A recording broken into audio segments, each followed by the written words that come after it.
Thank you, Coach. Wow, what a nice-looking group this is. What a beautiful group of people. And especially a very big hello to the University of Alabama. Congratulations to the class of 2025. Roll Tide. Roll Tide.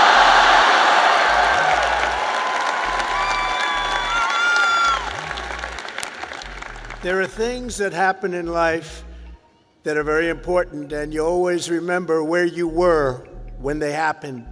As a student at Alabama, you'll always remember where you were when your head coach, Nick Saban, retired. Remember that? Because he's done such a fantastic job. The last time I was here, and that's true with Nick, what a great coach. Let's bring him back. No, you have a good coach right now, though. You have a good coach right now. He was great. But the last time I was here, the Crimson Tide beat the Georgia Bulldogs 41-32. I was here, I got to watch it. That was some game. Today it's my pleasure to return to this campus as the first president ever to deliver the keynote commencement address to this truly great American university. It's a great school.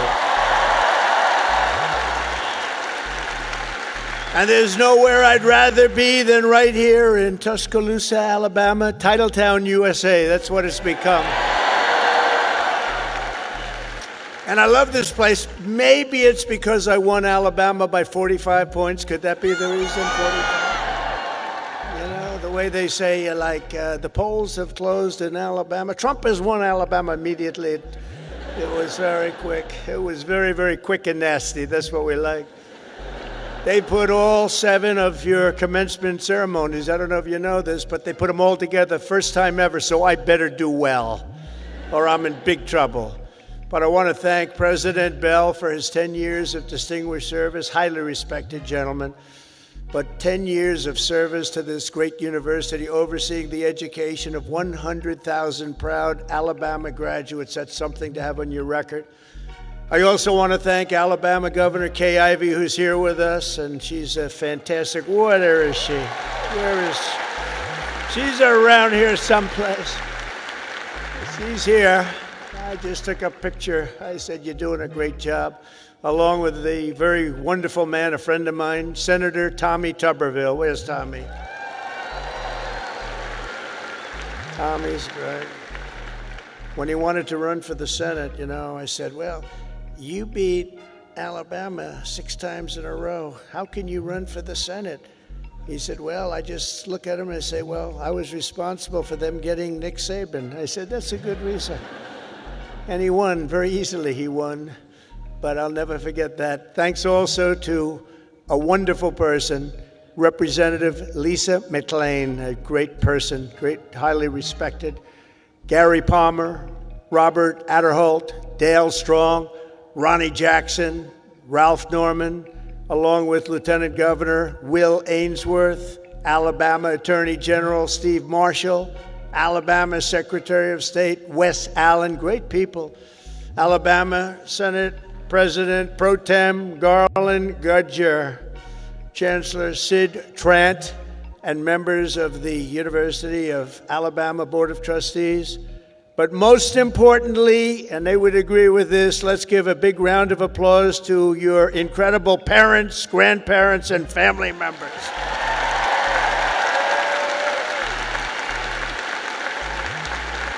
Because they made this wonderful day possible.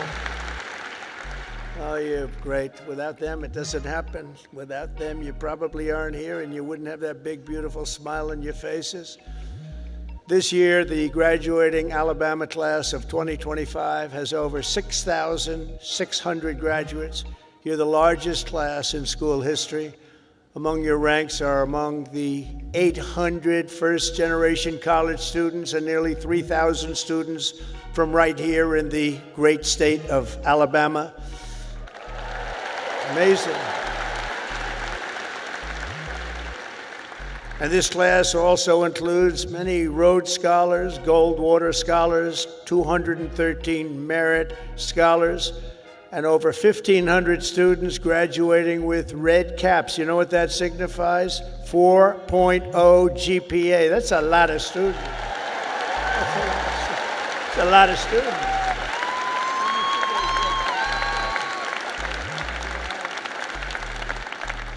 That's pretty good.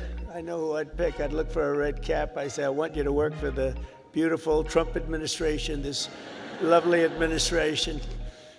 In addition, the class of 2025 has nearly 130 active duty service members, veterans, and members of the University of Alabama, ROTC. Thank you very much. Thank you.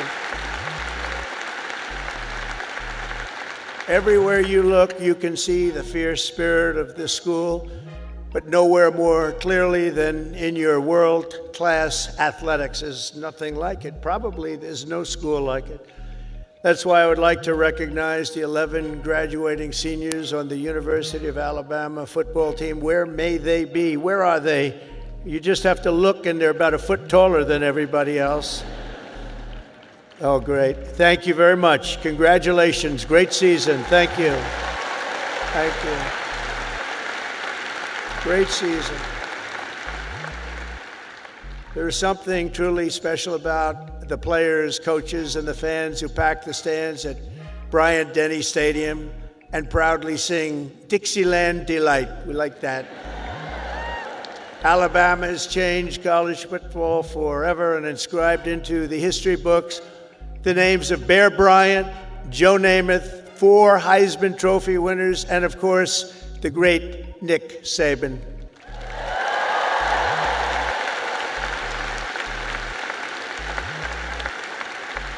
This place is truly where legends are made. It really is. It's a special place. When your president called, we talked about it. It took me about 2 seconds to say, I'll go.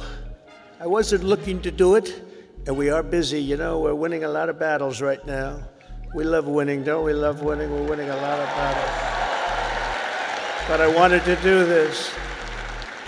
For the University of Alabama, good isn't good enough, tough isn't tough enough, and great isn't great enough. The Crimson Tide does not rest, does not quit, and does not stop winning until it's all time. You know, it's all time. You're always winning, and you're going to keep winning. That's why the University of Alabama football team has won more games in the last decade than any college football team in America. That's not bad.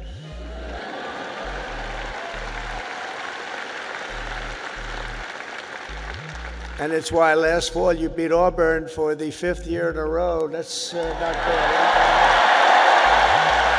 That's not bad. The University of Alabama has a brand, and that brand is winning. That brand is winning. Great school. Last year, the Crimson Chaos watched the Tide Hoops make it to the Final Four for the first time ever. And this year, you built on your incredible record and returned to the Elite Eight. So not only is Alabama a great football school, it's now one of the nation's best basketball schools, and congratulations.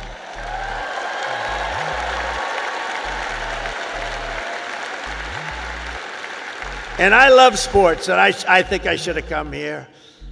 I think I should have come here. Congratulations as well to the women's track and field team for winning 2 SEC titles this year. That's something. As long as I'm president, we will always protect women's sports. Men will not play in women's sports.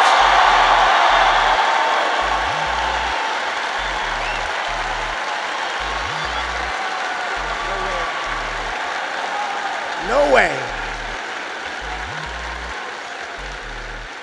They say that's an 80-20 issue. No, it's a 97-3 issue, I think. No, men will not be playing in women's sports.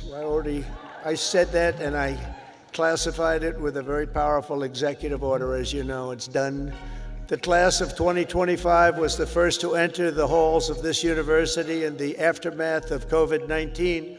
Following a difficult senior year of high school, many of you came here to Tuscaloosa from around the country, and for the very first time, you experienced something called freedom. You had freedom. So let's give a big round of applause to the leaders of this state who chose liberty over lockdowns. They did a good job.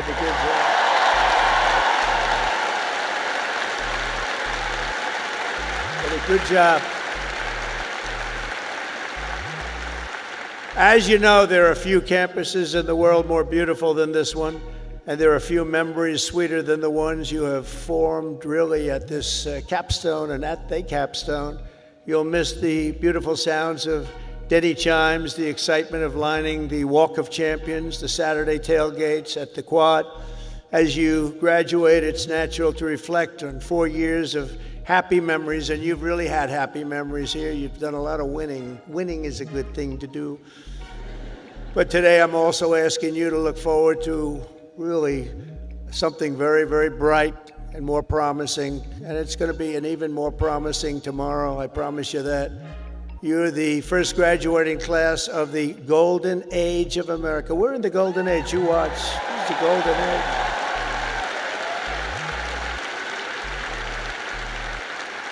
This is the golden age. We've done things that nobody thought possible. 100 days yesterday, 100 days, and we've done things that nobody thought even possible. Like many generations before you, you're graduating at an exciting time for our nation, a period of both extraordinary change and incredible potential and what will be unbelievable growth. You're going to see that very soon. You're going to see it starting very, very soon. The whole world is talking about it. Our country has always been defined by its ability to reform and reinvent itself, to meet the challenges of the next era. The last 4 years were not good for our country, but don't let that scare you. It was an aberration. We're run by people who truly, at that time, 4 years, we were run by people that didn't have a clue. They didn't have a clue. I'm trying to be nice when I say it that way. They allowed our beautiful USA to be laughed at, scorned, and taken advantage of by everybody. We were ripped off on trade by nations all over the world, both friend and foe, and oftentimes a friend was far worse on trade than the foe. But those days are over. You're at the start of something very, very big. You're going to see that very soon. Now, exactly 250 years after the first Patriots stood and fought at Lexington and Concord, we're in the midst of another kind of revolution, a revolution of winning and a revolution of common sense. Common sense.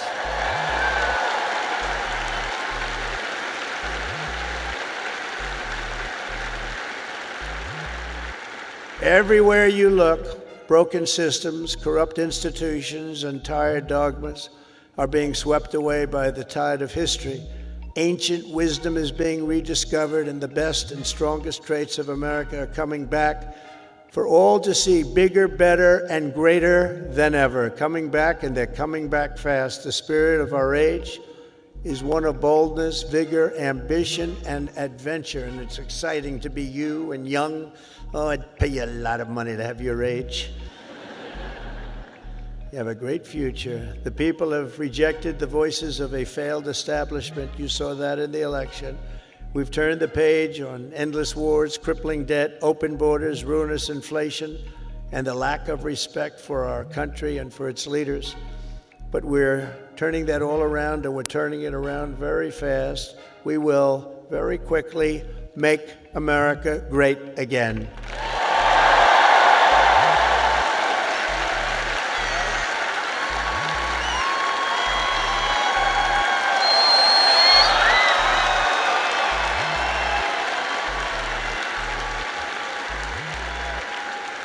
This week, we're celebrating the most successful first 100 days of any presidential administration in the history of our country, and we've been given a lot of credit for that, but 100 days does not a full term make. But we're going to do even better as we move along. In a matter of weeks, we've achieved the lowest number of illegal border crossings ever recorded.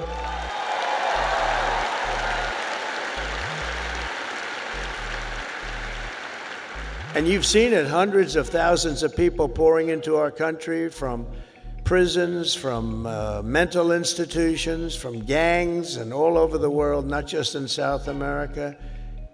You'd see hundreds of thousands of people pour across in one day. You know what we had just recently? Three.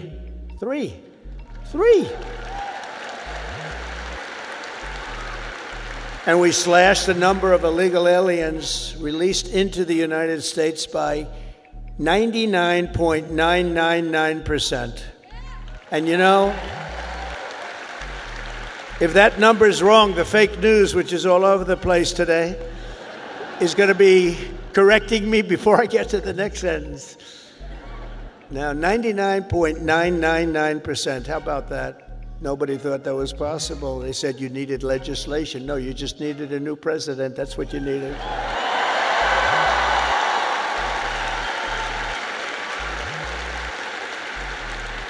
But despite the tremendous success, as you've been reading, the courts are trying to stop me from doing the job that I was elected to do.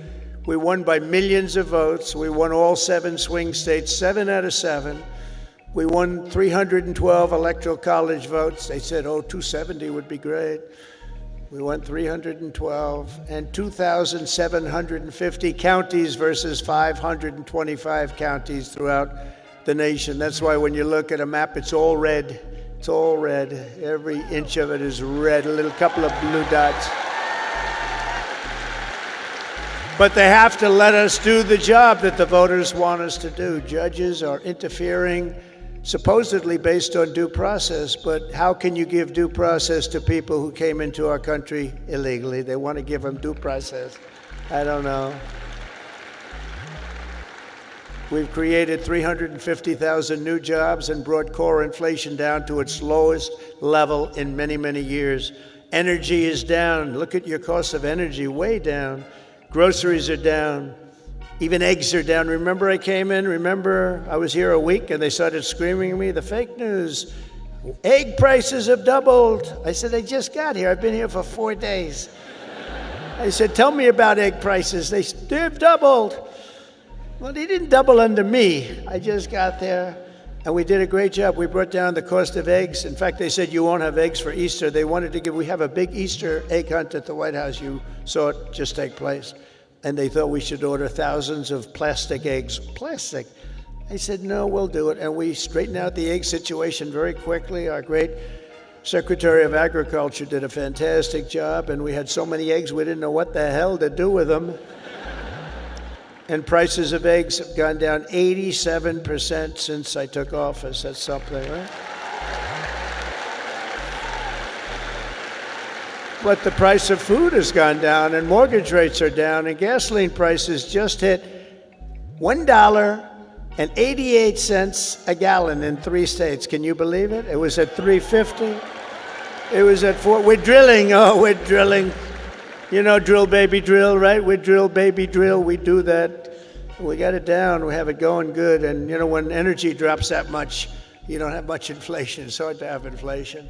It was just announced that in the first quarter, investments in the United States are up 22%, that we're leading the whole world in investment. Everybody's pouring into our country with big dollars. And it's all about November 5th, the November 5th election, and tariffs and incentives that we've given that are going to make this country so much richer. We have $36 trillion in debt. That's going to start to come off. It's going to come off rapidly, but we'll be over $8 trillion in investment, with Apple and others investing $500 billion each. We've never had a period of time in 2 months, because we're here for 3 months, a little bit more, but give me a break for the first month. You know, had to get a little acclimated. Had to see where the enemy lies, because they're already looking to impeach Trump. You know, these crazy people. Let's impeach him. For what? We don't know exactly, but we'll try it. These people are crazy. So we had to, you know, get our bearings for the first couple of weeks. So in 2 months, we had over $8 trillion, think of it, committed. Nobody's ever seen anything like it. There's never been anything like it in any country at any time, and it's all because they want to avoid the tariffs. We want to get here fast. And I said, you know, a number of times, tariff is the most beautiful word in the world, and I got absolutely decimated by the fake news. They said, what about love? What about your wife? What about your parents? What about religion and God? So I said, all right, it's the 5th nicest word I've ever seen. And since I've done that, I've been in good shape. Nobody's bothered me. They've been very nice. So it's the fifth most beautiful word I've ever heard. But it's making us very rich, and you'll be seeing the results pretty soon, sooner than most people think, because that's what other countries have been doing to us, just so you understand. They were tariffing the hell out of us. We couldn't sell cars in Europe. We couldn't sell cars in China. We couldn't sell cars in Japan or anywhere else. We couldn't do anything. And all we're doing is we're doing it to them, but we're doing it much better. And the U.S. military is suddenly seeing its best recruiting numbers ever. We've never had numbers like that.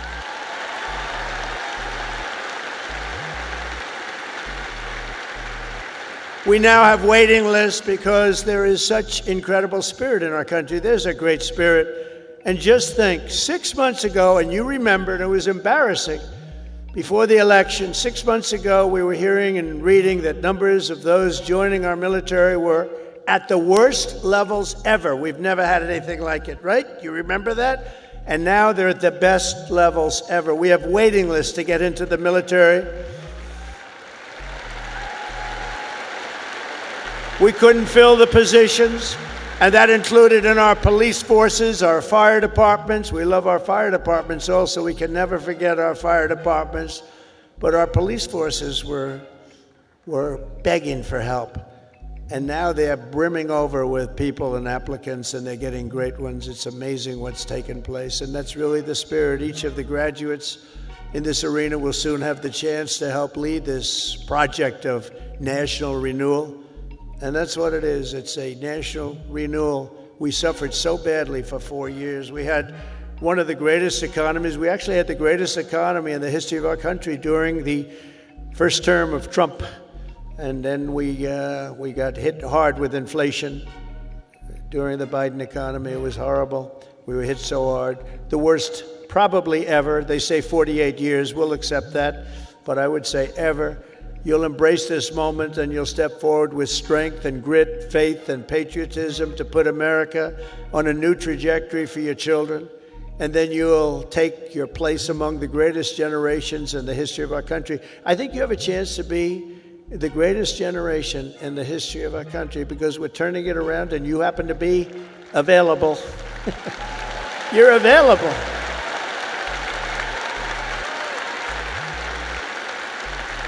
That's a good time to be available.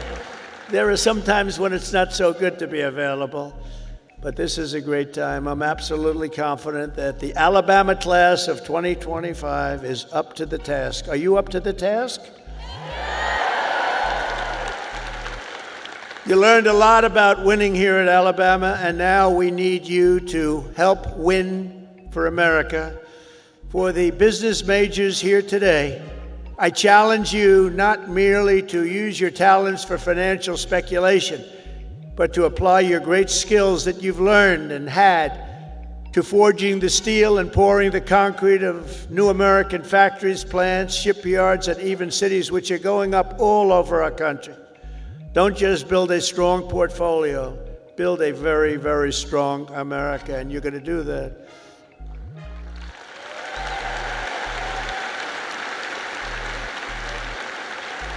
To the engineers, brilliant you are, technicians, scientists, and math majors, we need your Alabama spirit and competition to keep our country at the forefront of every single domain.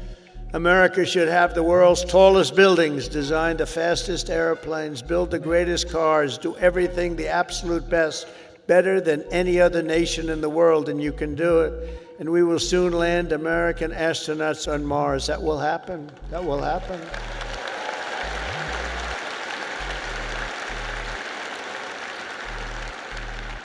In every field you have studied, there are problems to be solved and breakthroughs to be made.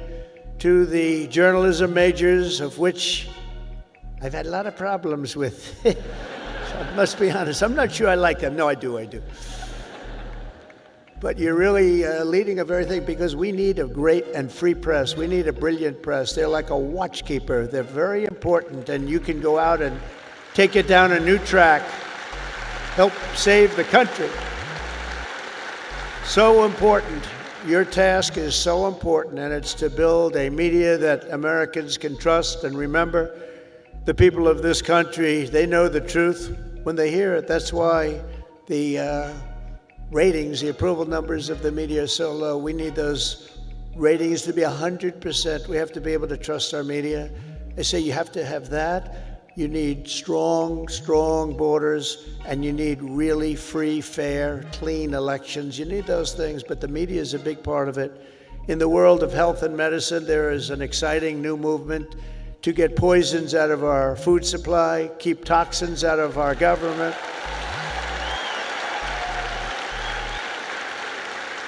Clean out our environment and make America healthy again. And I think Bobby's going to do a great job, don't you? I think so. I think he's the guy we needed. And in government, it is the task of your generation to replace bureaucracy, graft, and waste with a new system that defends American freedom. These are big tasks before you, but the reward for your hard work will be the United States of America is stronger, prouder, better, and more unified than ever before. It's going to be.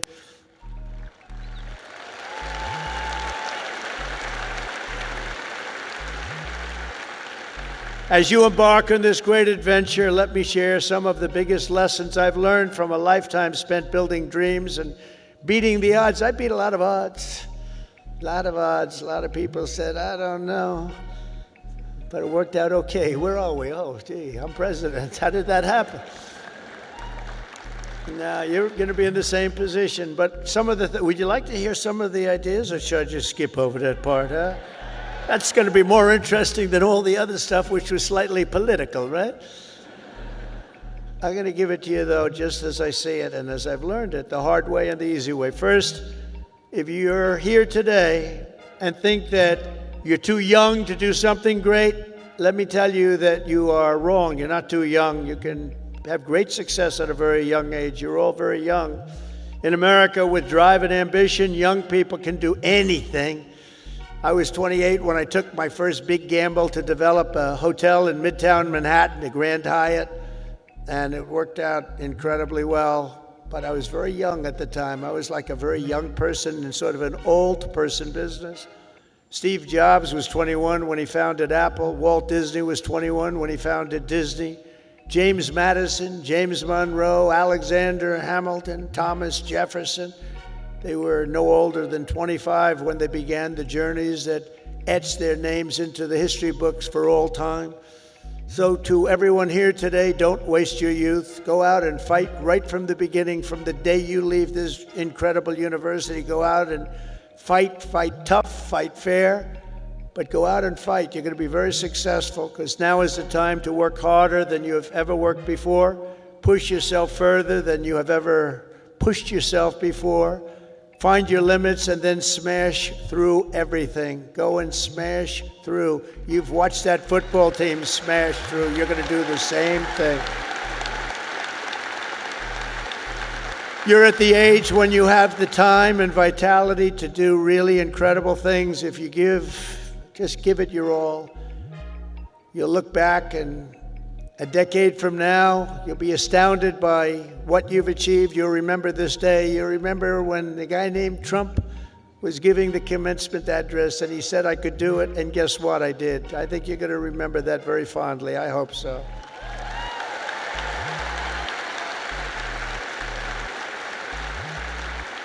Second of all, and very importantly, you have to love what you do. Okay? You have to. I rarely see somebody that's successful that doesn't love what he or she does. That's way you really like. Work isn't work. It's fun. I find it fun. I work all the time, and I find it fun. If I didn't find it fun, I wouldn't be successful, whether it was real estate or in showbiz. I had a lot of different careers, but I loved real estate so much, and I was very successful at real estate because I loved it. I learned a lot from my father because I watched him work. He worked he was a workaholic. He loved to work. He's a good man. He was a tough guy, tough as hell, actually.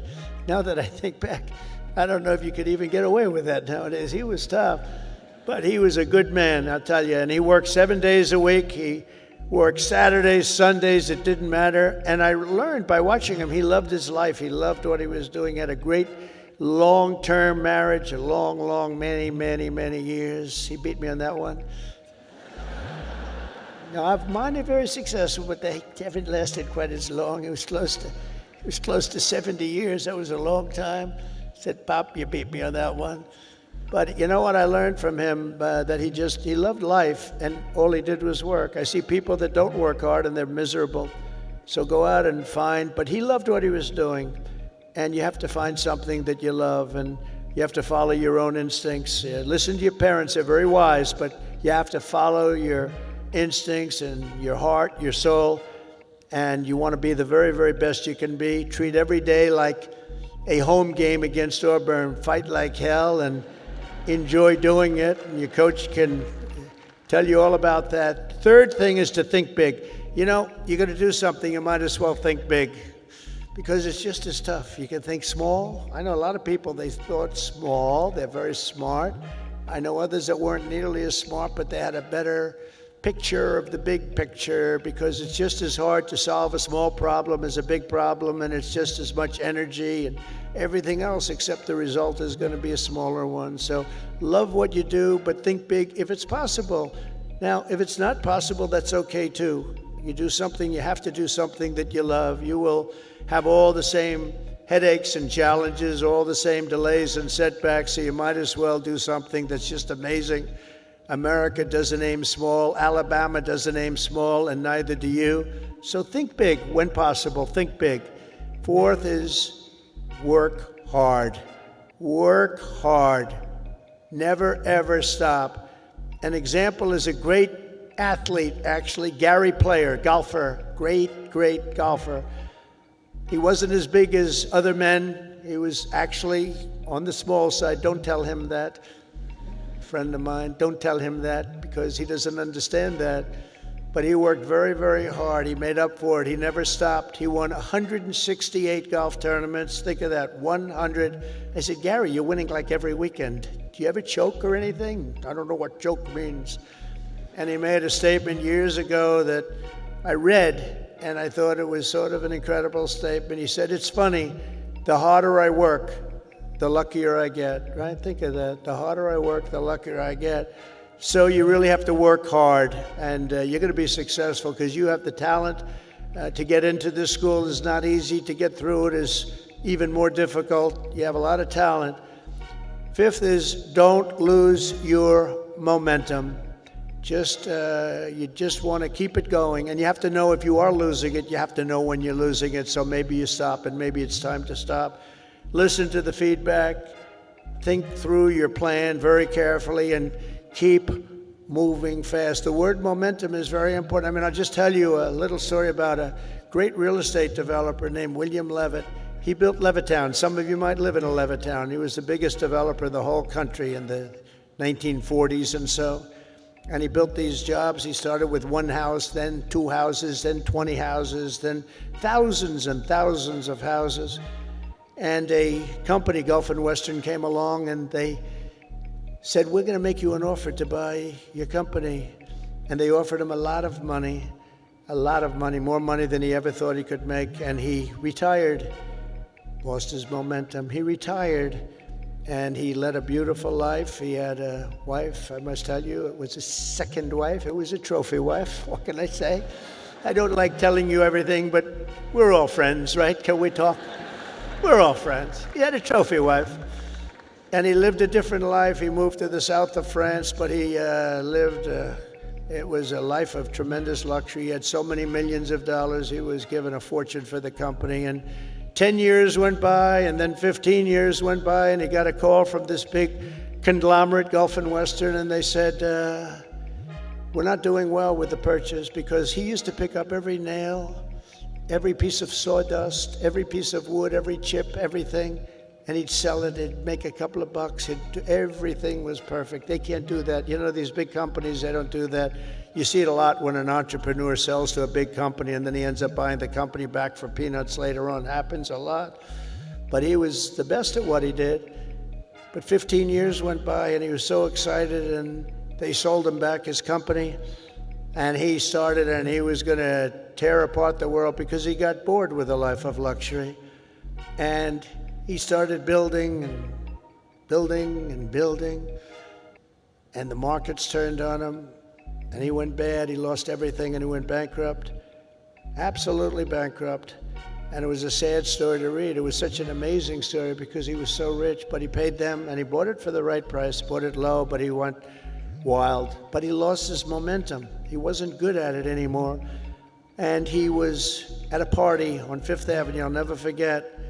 And it was a party of a very, very powerful man who was having the party in a magnificent apartment overlooking the park. And I walked in, and there were 50 or so people. I recognized most of them, all the biggest business people in the world, actually. Very glamorous. I was doing well. I was young, and I was doing well. And I was invited to parties like that. And I looked in the corner, and there was Mr. William Levitt sitting all by himself on a chair, looking very glum. Nobody was talking to him, because you'll find that when you're not successful, you lose a lot of friends. It's not a good situation. But there was nobody talking to him, but I wanted to talk to him because I was in the real estate business, and he was, and most of these people were in different businesses. And I went over and talked to him, and I said, "How are you, Mr. Levitt?" He goes, "Donald?" He knew who I was. "Not well. I'm not well." I said, "So, can you come back?" He said, "No, son, I lost my momentum. I shouldn't have done it. I lost my momentum." And I never forgot that expression. He lost his momentum. If he would have kept going, instead of selling and relaxing and going into a different life, he probably would have been 3 times bigger than he was, but he lost his momentum. And you have to know when it's your time. I mean, there'll be a time when you do lose. You see it with fighters. You see it with a lot of people. They have a great record and they retire, and then 4 years later they say, "I'm going back. I can beat that guy," and they get knocked to hell. And it's not good. It's not good. So he lost his momentum. You have to know when your momentum time is up. I call it momentum time. But follow your momentum. It's a very important word. You don't hear it from too many, but I've seen it. I've seen it a lot.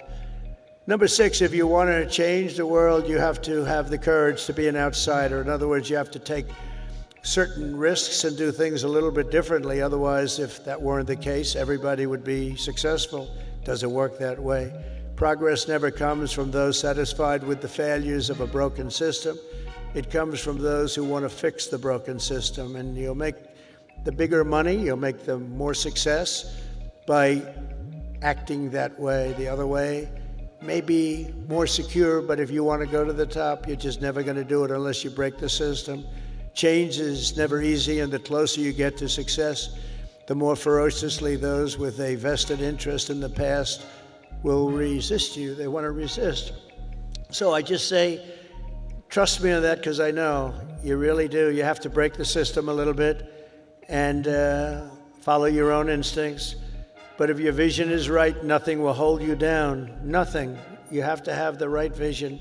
If you look at some of these internet people, I know so many of them. Elon is so terrific, but I know now all of them, they all hated me in my first term, and now they're kissing my ass, do you know? It's true.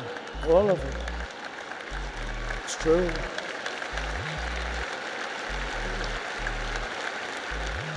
It's amazing.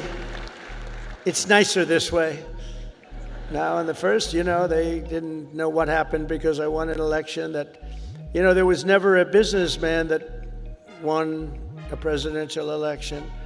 Out of 100%, 8% were generals and 92% were politicians.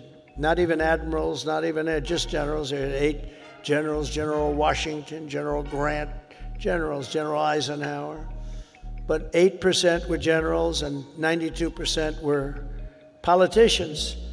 And when I ran, everyone said, "Well, he can't win. He's a businessman. That's not going to work." And, but you have a natural instinct for things. I guess I had a natural instinct. I said to somebody, was I a better businessman or politician? And they said, well, there are a lot of guys that made a lot of money, but there's only one guy that became president that was a businessman, so I guess you're a better politician. But I don't think of myself as a politician. I think of myself as a businessman, and I'm proud of that. And I've applied business instinct, and that's why I think you're seeing us doing so well.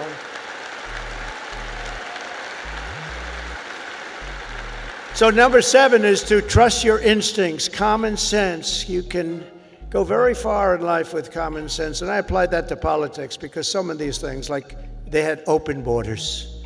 Let everybody in the whole world flow into our country. That's not common sense. They had transgender for everybody. We ended that, if you noticed, okay? But they had transgender for everybody. They said, I said, this is not working. This is not going to work. As I said before, so simple. Men playing in women's sports. Did you ever see some of the records? Did you ever see some of these boxing matches? We have to protect. These women are great athletes, but we have to protect. If you looked at the Olympics where they had transitioned people going into the boxing, where the women had boxing, and they had a great champion, a female boxer. I mean, after one punch, you walked back to the corner and said, I can't get hit like that. I've never been hit like that before. You look at all the volleyball players that have been hurt so badly with balls that are hit at levels that they've never seen before. But the greatest is like weightlifting. You ever see the weightlifting? Where they have a record that wasn't broken in 18 years? And they have, should I imitate it? My wife gets very upset when I do this. She said, darling, it's not presidential. I said, yeah, but people like it. Should I do it or not? All right, I'm in trouble when I get home, but that's okay. What the hell? I've been in lots of trouble before. But no, you look at the weightlifting where 18 years it stands, and they have this young woman, and her parents are right where you are in the front row, and they're so proud of her, and it's like 209 pounds, and she's going to lift that. The record stood for 18, think of it, 18 years, and they put an eighth of an ounce here, and an eighth of an ounce here, little bit, and she's going to do it. Mom, I love you. I'm going to do it for you, Mom. And she goes, and she lifts, and she gets it, and Mom, I'm going to do it, Mom. Can't do it. And then a guy comes along, or a gal, or whatever. A transitioned person comes along. And he was a failed weightlifter as a man, but he comes along, 206 pounds. They put the little thing on, and he goes, boom, boom. And breaks the record like by 119 pounds. That's not right. The other one is the swimming. You've heard me talk about it. Great swimmers, and they rose to the top. Women swimmers, and they grew up together. And they're Olympic class swimmers, and they're qualifying for some big tournament. And now the race is getting ready to start, the big race, and one young lady, she was going to set the record. She fought all her life to set the record. She has to win it by one ninth of a second. Think of that, 1/9. I don't like those odds, 1/9 of a second, right? But she looks to the left and she sees all the friends that she grew up with down in California, from all over the country. They're all the best swimmers. Then she looks to the right and she sees the same thing, but there's a person next to her who's a giant. And she looks and she, oh my God, who is that? I don't recognize that person. That was a person that transitioned, and he had the wingspan of Wilt the Stilt Chamberlain, if anybody knows Wilt. And as you know what happened, she was very, very badly injured in that meet because he went by her so fast that she was windburned. They had to take her out. She got serious windburn. He flew back and forth, and she didn't know what, but she got the hell knocked out of her, knowing that I'm only kidding. She wasn't windburned. She was just beaten by a lot. Or the race, did you see the race where they had the best female runners, and they had a guy who was a decent runner, a long-distance race? And he won by 5 hours and 19 seconds. Normally you win by like 12 seconds, 2 seconds, a quarter of a second. He won by 5 hours and 19 seconds. It's crazy.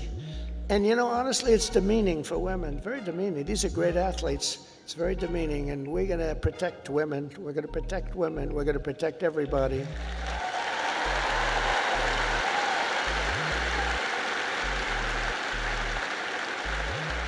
So now that I'm in trouble with my wife, I'm going to blame the University of Alabama for asking me to go through with that stuff. But it's pretty descriptive, isn't it, really? It helps when you know that borders are not racist, speech is not violence, America is good, terrorists are bad, men can never become women, police are not criminals, and criminals are not victims. Eighth, everybody should believe. Thank you. Thank you very much. Everybody should believe in the American dream. It's real, it's there, and it's right before you. We're coming back to the American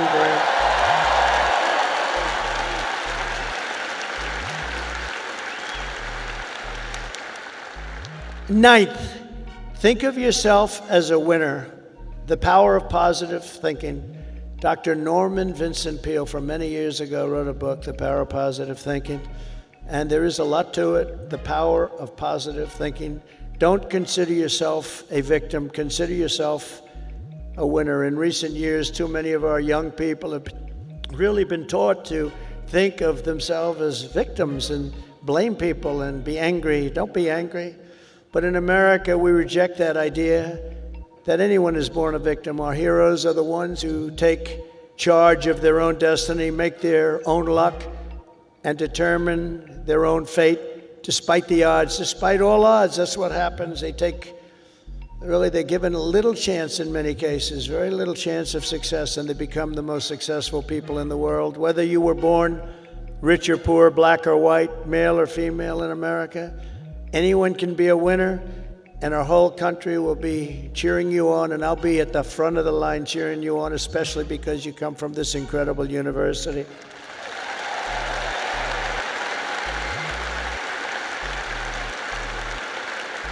And next is to be an original. The old-time greats were people who had the confidence to be a little different. Teddy Roosevelt, Douglas MacArthur, George Patton, Amelia Earhart, Annie Oakley, Muhammad Ali, and so many others, far too many to name, lived their lives with pride, personality, and flair. God only created one of you. Remember that. God created one of you. You're all different. Some are close, but nobody is the same. You're one of a kind. So don't try to be someone else. Just be yourself. And finally, and most importantly, never, ever give up. Never give up.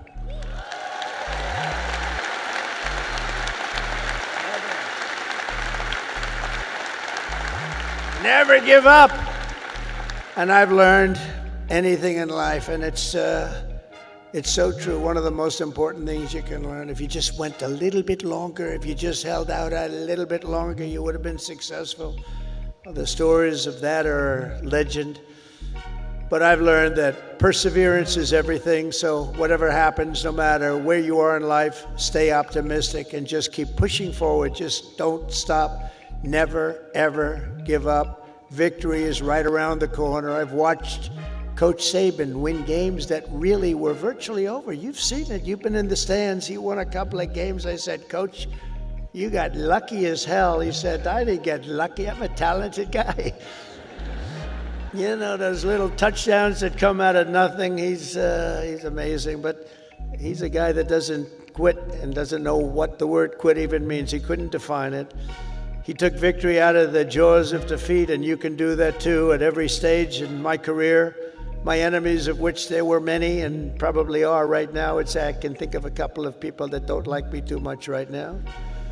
But they said that they have to do everything they can to keep me from winning, to keep me from making it. And I'm representing you, so I have to make it. I have big shoulders, but these are big shoulders. I have to win for you. I'm not winning for myself. I'm winning for you. Do you remember when they said that Donald Trump will never become president of the United States? Remember Barack Hussein Obama said that? Barack Hussein Obama. Donald Trump will never be president. Like 50 other politicians said that. Where are they now? Oh, let me see. Oh, there they are. Where are they now?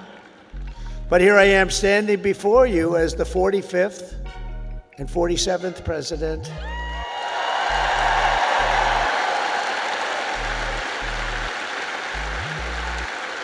You heard that a lot.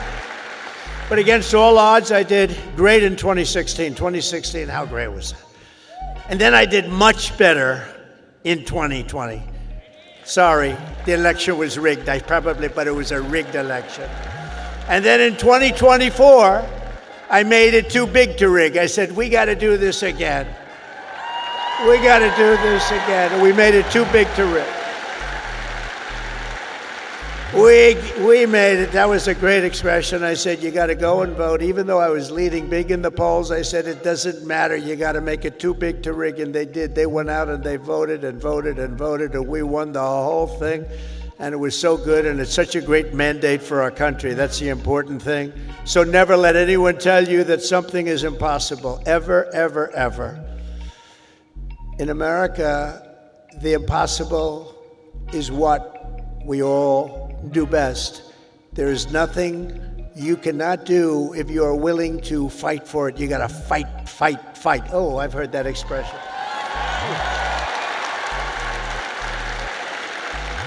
Funny. That's not here. That's not here on the actually, most of what I've said tonight is not on the teleprompter. That's all right. Isn't it nice to have a president that doesn't need a teleprompter and can sort of have a little fun? Because I feel that this is home. You know, it's been such a great state for me. I feel it's home. When they said Alabama, I said, that has a good ring to me.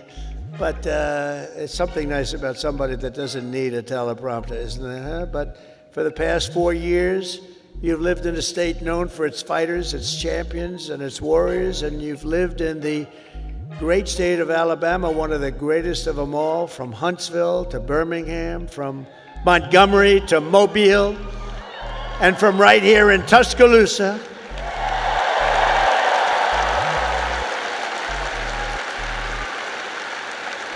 To the gleaming shores of the Gulf of America.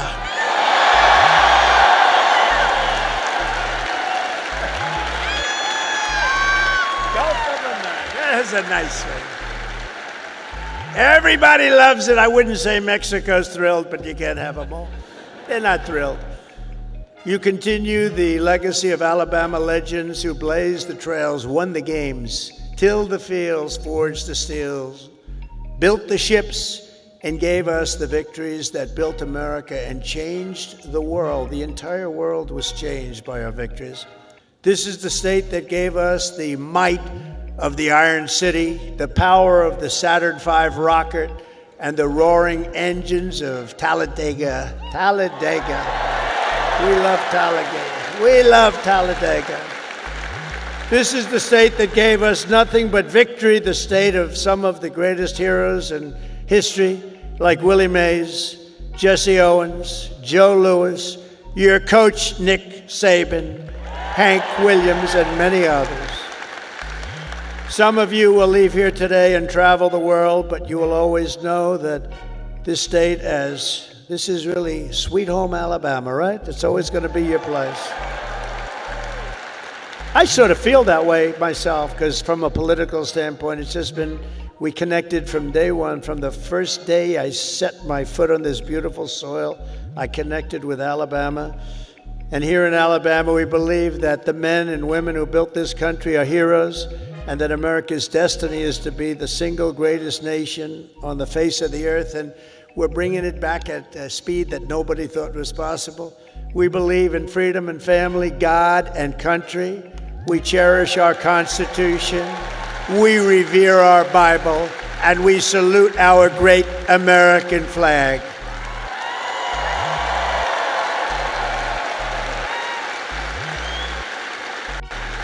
We honor our police.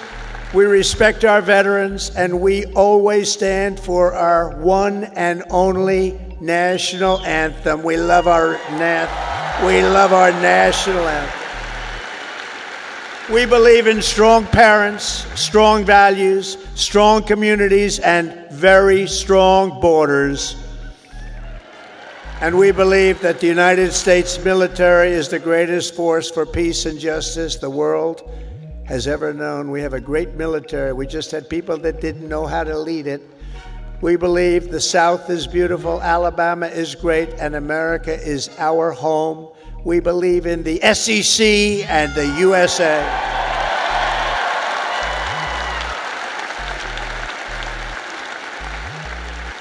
Graduates of the Alabama class of 2025 standing here before you in this magnificent arena, it is clear to see the next chapter of the American story will not be written by the Harvard Crimson. It will be written by you, the Crimson Tide. True. That's true. That's true.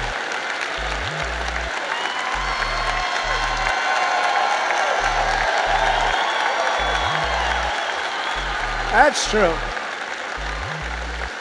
I thought that was rather clever. If you look at what's going on, they get their $5 billion a year. That is not going to be so forthcoming. Now, wasn't that a clever one, though? Huh? Who would think of that?